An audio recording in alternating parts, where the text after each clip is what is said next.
المہاجر من حجر الخطایا والسوء، حقیقت میں ہجرت کرنے والا وہی آدمی سمجھا جائے گا جس نے مدینہ میں آ کر گناہوں کو اور نافرمانیوں کو چھوڑ دیا۔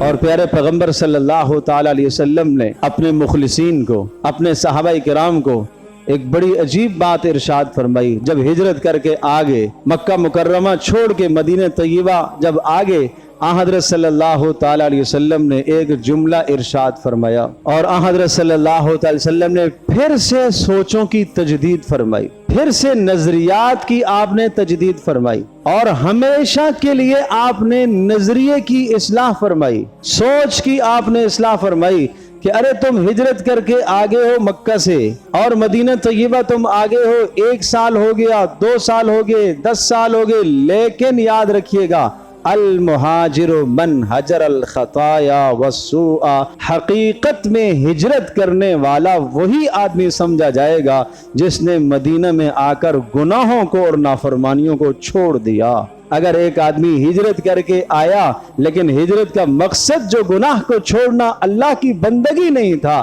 تو سمجھ لو اس نے ہجرت نہیں کی ہے، اللہ کے ہاں اس کی ہجرت کا اعتبار نہیں۔ حضرت صلی اللہ علیہ وسلم نے ہمیشہ کے لیے ایک ذہن سازی کر دی ہے، ہمیشہ کے لیے ایک سوچ بنا دی ہے کہ کسی بھی جگہ سے کوئی آدمی اگر ہجرت کر کے دوسری جگہ پر جاتا ہے، اور اگر اس کا مقصد صرف اسلام کے کلمے کو بلند کرنا ہے، اللہ کی تعلیمات کو فروغ دینا ہے، محمد رسول اللہ صلی اللہ علیہ وسلم کی سنتوں کو فروغ دینا ہے، تو وہ یہ بات ذہن نشین فرما لے کہ اس وقت تک اس مقصد میں کامیابی نہیں ہو سکے گی جب تک وہ گناہوں کو نہیں چھوڑے گا، جب تک وہ نافرمانیوں کو نہیں چھوڑے گا۔